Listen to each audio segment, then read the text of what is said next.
আল্লাহ রাব্বুল আলামিন বলেন, কিতাবুন আনজালনাহু ইলাইকা লিতুখরিজান নাসা মিনাজ-যুলুমাতি ইলান-নূর ইলা আখিরি আয়াত। খুব ভালো করে শুনবেন, আমি গতানুগতিক কথা বলি না, চিন্তা ভাবনা করি, ওখান থেকে কোনো তথ্য থাকলে বের করি। আল্লাহ পাক বলেন, এই একটা কিতাব আপনাকে আমি দিয়েছি, আপনার প্রতি এটা নাজিল করেছি এই কারণে, লিতুখরিজান নাসা মিনাজ-যুলুমাতি ইলান-নূর, আপনি মানুষদেরকে অন্ধকার থেকে বের করে নিয়ে আসবেন আলোর দিকে। ঠিক এরকম সেম কথা দিয়ে, এরকম ক্যাটাগরি দিয়ে আল্লাহ আরেকটা আয়াত নাজিল করেছেন, সূরা নেসার 105 নম্বর আয়াত, ইন্না আনজালনা ইলাইকাল কিতাবা বিল হাক্কি লিতাহকুমা বাইনান নাস বিমা আরাকাল্লাহ ইলা আখিরি আয়াত। আল্লাহ তাআলা বলেন, অবশ্যই আমি আপনার প্রতি কিতাব নাজিল করেছি, কেন? লিতাহকুমা বাইনান নাস, আপনি এইটা দিয়ে মানুষের ভেতরে ন্যায় বিচার করবেন। কিভাবে করবেন? বিমা আরাকাল্লাহ, যেভাবে আল্লাহ আপনাকে দেখিয়েছে। দেখেন, দুইটা আয়াতের প্যাটার্ন কিন্তু প্রায় একরকম। সেই কোরআনওয়ালা হওয়ার জন্য আজকের এই আয়োজন আমাদের, নাকি? আপনি আয়াতের দিকে একটু খেয়াল করে দেখেন, আল্লাহ দুইটা আয়াত নাজিল করার মানে প্যাটার্নটা একরকমই প্রায়। বললেন, আমি আপনাকে কিতাব দিয়েছি, কি করবেন? আপনি মানুষকে অন্ধকার থেকে আলোর দিকে বের করবেন। দ্বিতীয় আয়াতে বললেন, আপনাকে আমি কিতাব দিয়েছি কেন? মানুষের ভেতরে ন্যায় বিচার করবেন। কি বুঝলেন এখান থেকে? কোরআনে কারিম দিয়ে আমরা যারা এই যে এতক্ষণ 3-4 জন মিলে আমরা ডাকলাম আপনাদেরকে, অন্ধকারের পথ বিভিন্ন রকমের আছে, এই অন্ধকার থেকে আলোর পথ ইসলামের দিকে আহ্বান জানালাম। হ্যাঁ, এটা আহ্বান জানানো সম্ভব কোরআন দিয়ে এবং সহজ সরল। তামাম দুনিয়ায় অবস্থা হয়তো একরকম না। আমরা কোরআনে কারিম দিয়ে মানুষদেরকে অন্ধকারের ভেতর থেকে আলোর দিকে বের করার জন্য সারা পৃথিবীতে, বিশেষ করে মুসলমান যারা, তারা চেষ্টা চালাচ্ছে কম বেশি। কিন্তু লিতাহকুমা বাইনান নাস, কোরআন আপনার প্রতি আমি নাজিল করেছি এই জন্যে। কি জন্যে? মানুষের ভেতরে যেন আপনি ন্যায় বিচার করতে পারেন। এটা কিন্তু বাস্তবে এখনো সম্ভব হয়নি। কথা বলেন না কেন?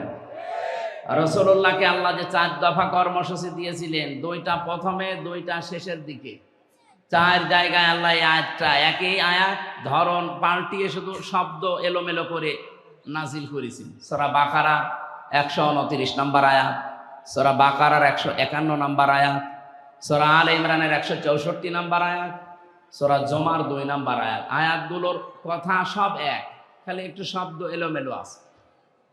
আল্লাহ রাব্বুল আলামিন বলেন, হুয়াল্লাযী বাআসা ফিল উম্মিয়িনা রাসূলাম মিনহুম ইয়াতলু আলাইহিম আয়াতিহি ওয়া ইউযাক্কিহিম ওয়া ইউআল্লিমুহুমুল কিতাবা ওয়াল হিকমা ইলা আখিরি আয়াত।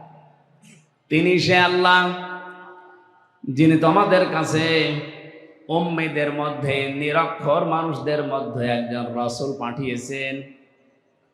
কি করতেন তিনি? ইয়াতলু আলাইহিম আয়াতিহি, তোমাদের কাছে তিনি আল্লাহর আয়াতগুলো তেলাওয়াত করে শোনাতেন। আয়ুযাক্কিহিম, তিনি তোমাদেরকে পবিত্র করতেন। আল্লিমুহুমুল কিতাব, তিনি তোমাদেরকে কিতাবের শিক্ষা দিতেন। আল হিকমা, তিনি তোমাদেরকে হিকমত শেখাতেন। কথাগুলোর দিকে খেয়াল করে দেখবেন, যারা আলেম আছেন তাদেরকে বলছি। প্রথম নবীজিকে বললেন ইয়াতলু আলাইহিম আয়াতিহি, আল্লাহর আয়াত বলতে কি বলেন তো? কোরআন। আরো জোরে বলেন। আল্লিমুহুমুল কিতাব, কিতাব বলতে কি? একই কথা 2 জায়গায় দিলেন কেন? তাফসীর মাহফিলে আলেমরা আসবে এই কারণে, আর যারা সাধারণ মানুষ তারা আসবে এই কারণে, এটা যেন শুনে আপনারা সওয়াব পেয়ে বাড়ি চলে যান। আর ওনাদের জন্য এইটা না, ওনাদের জন্য চিন্তা ভাবনার খোরাকি আছে এখানে। আফালা ইয়াতাদাব্বারুন আল কোরআন, কি হয়েছে তোমাদের? কোরআন নিয়ে কেন চিন্তা ভাবনা করো না? আমরা আয়াতুল্লাহ বলতে আল্লাহর কিতাব বুঝি, কিতাবুল্লাহ বলতেও আল্লাহর কিতাব বুঝি। রাসূল আসবে, উনি আল্লাহর আয়াত তেলাওয়াত করে শোনাবে, তিনি পবিত্র করবে আমাদেরকে, এরপরে আবার বলেন তোমাদেরকে কিতাবের শিক্ষা দেবে। কি এটা? কি প্রথমে যে দুইটা কাজ তিনি ইয়াতলু আলাইহিম আয়াতিহি, আল্লাহর আয়াত তেলাওয়াত করে মুহাম্মদুর রাসূলুল্লাহ শুনিয়েছিলেন। আয়ুযাক্কিহিম, এটা দিয়ে তিনি পবিত্রও করেছিলেন, হয়তো ব্যক্তি পরিবার এ পর্যন্তই। এরপরে আরো দুইটা শব্দ আছে, আইয়ুআল্লিমুহুমুল কিতাবা ওয়াল হিকমা। এই দুইটা করতে গেলে অবশ্যই আপনাকে কিতাবের শিক্ষা হিকমতের সাথে এটা বাস্তবায়ন করা লাগবে। ওই জামানায় আরবদেরকে নিরক্ষর বলা হয়, উম্মি বলা হতো। ওরা যতদিন পর্যন্ত কোরআনে কারীম তেলাওয়াত করেছে, নিজেদের ভেতরে সংশোধনী চালিয়েছে, এ পর্যন্ত কোনো সমস্যা দেখা দেয়নি। কিন্তু যখনই আয়াতের এই পরের দুইটা শব্দ আল্লিমুহুমুল কিতাব, তিনি তাদেরকে কিতাবের শিক্ষা দিয়েছেন, মানে কিতাবের এটা বাস্তবায়ন করে দেখিয়েছেন।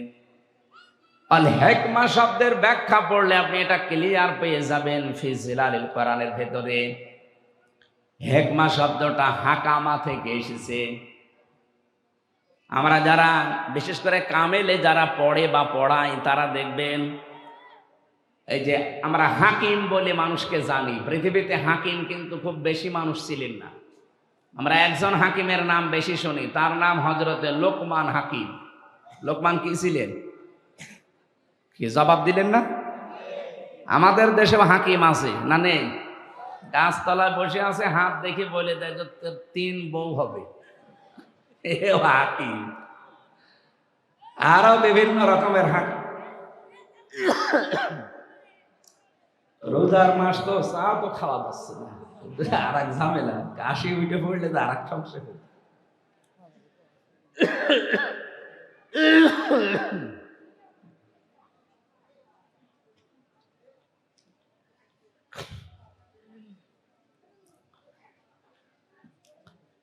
এক নম্বরে আমরা জানি উলামা, 2 নম্বরে জানি ফুকাহা, 3 নম্বরে জানি হুকামা। এই যে শব্দগুলোর ব্যাখ্যা আছে না, আলেম বলা হয় তাদেরকে যাদের কাছে জ্ঞান আছে, আলো আছে। আর জ্ঞানের সর্বোচ্চ উৎস কোনটা বলেন তো? আরো জোরে বলেন।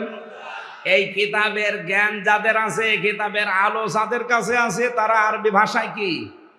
আলেম। আরো জোরে বলেন। ফুকাহা, ফকি থেকে এর বহুবচন ফুকাহা। এটা কাদেরকে বলা হয়? এই পৃথিবীতে যেই মানুষগুলো কোরআনের গভীরে ঢুকে কিছু নিয়ে আসতে পারে, এদেরকে ফকি বলা হয়। 3 নম্বরে হুকামা, হাকিম। এটা কারা? কোরআনে কারিমের শুধু জ্ঞান না, শুধু এর ভেতরে ঢুকে তথ্যগুলো নিয়ে আসবে তা না, এখান থেকে এমন কিছু তথ্য পৃথিবীর মানুষকে জানাবে যা এর আগে অনেকেই জানাতে পারে না। হযরত লোকমান হাকিম, ওনার মতো কালো চেহারার মানুষ এ পৃথিবীতে আর 2 জন ছিল বলে আমরা পেয়েছি। একজন হযরতে মাহজা রাদিয়াল্লাহু তাআলা আনহা, আর একজন হযরতে বেলাল রাদিয়াল্লাহু তাআলা আনহু। এই 2 জন মানুষ ছিল হযরতে লোকমান হাকিমের মতো এরকম কালো চেহারা আর এরকম ঠোঁট ঝোলা। এদের চেহারার যা বর্ণনা বলছি, হাড়ির তলা দেখেছেন না, তার চাইতেও কালো ছিল। এত কালো মানুষ, কিন্তু ভেতরের অবস্থা ছিল একেবারে ধবধবে সাদা ফর্সা। আমরা বাংলাদেশে কিছু ফর্সা মানুষ দেখি, ওপরে ফিটফাট, মাথার চুল থেকে পায়ের স্যান্ডেল পর্যন্ত পুরাটা সাদা, কিন্তু ভেতরে পুরাটা কালো, যেমন দরবেশ। আমি নাম নিলাম না। ওনার মাথার চুল থেকে পায়ের স্যান্ডেল পর্যন্ত পুরাটা সাদা না? কোন জায়গায় কোনো কালো পেয়েছেন আপনি? পুরা সাদা, কিন্তু ভেতরে এত কালো ছিল। 36,000 কোটি টাকা আল্লাহ রাস্তায় পাঠিয়ে দিয়েছে। আমি মালয়েশিয়া যেয়ে, সিঙ্গাপুরে যেয়ে দেখি হোটেলের নিচে বসে আছে কয়েকজন। কি এখানে? হুজুর আমরা আগেই পালিয়েছি। আগে পালালেন কেন? এখানে আপনি যে সাহেব পাড়া বানিয়েছেন, ওখানে থাকবেন না? হুজুর ওখানে থেকে মায়ের খাবো। বাংলাদেশের মানুষ এখানে আছে, যদি শোনে যে সাহেব পাড়ায় আমি আছি, তালা ভেঙে পিটাবে আমাকে। এই জন্য হোটেলে চুরি করে আসি, কেউ জানে না। আপনি যেন আবার বাইরে যে বলি দিন না।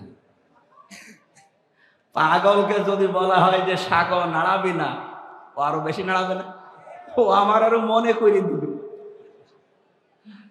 এই শয়তানগুলো সব এখন বেশিরভাগ থাইল্যান্ডে, বেশিরভাগ রয়েছে সিঙ্গাপুরে, মালয়েশিয়া, পালিয়ে আছে। বাকিগুলো আমেরিকা, কানাডায় তো গিয়েছে। আর আল্লাহর বিশেষ ওলি যারা, তারা আছে প্রতিবেশী রাষ্ট্রে। আমি বলছিলাম হযরতে বেলাল, হযরতে মাহজা, লোকমান হাকিম রহমতুল্লাহ আলাইহে, এই মানুষগুলো উপরে ছিল কালো, ভেতরে ছিল পুরা ধবধবে সাদা। আমাদের অন্তরও ঠিক ওই রকম করা দরকার না? আর ওটা যদি 100 ভাগ করতে চান, তাহলে ওই আল্লিমুহুমুল কিতাব, এই যে হোকামা থেকে এসেছে, যেটা আপনাকে কিতাবের শিক্ষা ব্যবস্থা জারি করা লাগবে। আর এটার দায়িত্ব হামজার না, এটার দায়িত্ব ওই 300 এমপি যারা ছিল তাদের। তারা যদি একবার বলে, মাননীয় স্পিকার, আমরা কোরআনে কারিমের শিক্ষা ব্যবস্থা চাই, উনি যদি বলে হাত তোলেন, আজিজুর রহমানের মতো যদি 151 জন বলে হ্যাঁ হাত তুলেছি, ওই দিনই পাশ হয়ে যাবে। কিতাবের শিক্ষা ব্যবস্থা বাংলাদেশে জারি হয়ে যাবে। 5 বছরের ভেতরে দেখবেন দেশের চেহারা পাল্টিয়ে গেছে। মালয়েশিয়া এখন যিনি স্বরাষ্ট্রমন্ত্রীর দায়িত্বে আছেন, বাংলাদেশে যেমন ইসলামী ছাত্র শিবির আছে না, কথা বলেন না কেন? কেন্দ্রীয় সেক্রেটারি জেনারেলের নাম কি? সাদ্দাম হোসেন, নুরুল ইসলাম সাদ্দাম মনে হয়। হ্যাঁ, নুরুল ইসলাম সাদ্দাম আমাদের খুলনা বিভাগের কৃতি সন্তান। এই যে পাশের জেলায় বাড়ি খুলনা, ওখানে যিনি স্বরাষ্ট্রমন্ত্রীর দায়িত্বে আছেন, উনি ওই দেশের ইসলামী ছাত্র শিবির, তার কেন্দ্রীয় সেক্রেটারি জেনারেল ছিলেন। সে আছে এখন দায়িত্বে। এত সৎ লোকটা, 10 দিন আমি ছিলাম, বিভিন্ন মানুষের মুখে শুনলাম যে মানুষ এত সৎ হতে পারে। তা আমরাও চাই ইসলামী ছাত্র শিবির শুধু মালয়েশিয়া না, ইসলামী ছাত্র শিবির শুধু তুরস্ক না, এটা যদি বাংলাদেশের যারা আছে এরাও এই কেন্দ্রীয় সেক্রেটারি, সভাপতি, এই মানুষগুলো যদি দায়িত্ব এই দেশে পায়, আর এরকম মানুষ যদি 151 জন তৈরি হয়, শিক্ষা ব্যবস্থায় আপনি এই কোরআন দেখবেন 100 মার্কের তৈরি হয়ে গেছে। মাত্র 5 বছর যেতে দেবেন, পুরাটা দেশ পাল্টিয়ে ফেলবে। ওয়াস্তব মাওলানা সাইদি সাহেব 50 বছর করে গেল, মুসলমান যা হয়েছে ওনার হাতে, তার চাইতে অধিকাংশ মুসলমান হয়ে গেছে উল্টাপাল্টা। কিন্তু এটা যদি শিক্ষা ব্যবস্থা আমরা নিয়ে যেতে পারি, এনাদের মতো 151 জন মানুষকে পাঠিয়ে, এটা যদি কেউ রাজনীতি মনে করেন, হ্যাঁ এইটাই আমাদের রাজনীতি, এটা যদি কেউ ধর্ম ব্যবসা মনে করেন, এইটাই আমার ধর্ম ব্যবসা, কারণ আমি চাই এটা যেন সংসদে যায়। এক কথা বলে না কেন? 5 বছর চলতে দেবেন। যার যা দুঃখের কথা বলছিলেন না, কত মানুষ 3 ভাগের 1 ভাগ না খেয়ে থাকে, পোশাক নেই, শিক্ষা নেই, কেন এগুলো থাকবে না কেন? মাত্র 18 বছরে, 2004 সাল থেকে আজকে 25, কয় বছর? 19 বছর না, 21 বছর। মাত্র 21 বছরের ব্যবধানে যদি মালয়েশিয়া দাঁড়িয়ে যেতে পারে, তারা তো আমাদের চাইতেও নিকৃষ্ট ছিল, নিকৃষ্ট পর্যায়ে ছিল। অথচ এখন তাকিয়ে দেখেন, এই যশোরের কত মানুষ যে দেখি ওখানে চাকরি করছে। কেন? এখান থেকে টাকাগুলো পাচার করে ওই সমস্ত দেশে না পাঠিয়ে এই দেশে যদি কর্মসংস্থান তৈরি করে দিতেন, ওই দেশে যে রাস্তা ঝাড়ু দেওয়া লাগতো না, রুটি বানাচ্ছে, কাপড় চোপড় সেলাই করছে, পায়খানা সাফ করছে। কেন এগুলো করা লাগবে? কেন দরকার? ওই দেশের মানুষ এসে এই দেশে ওরা আমাদের রাস্তা ঝাড়ু দেবে।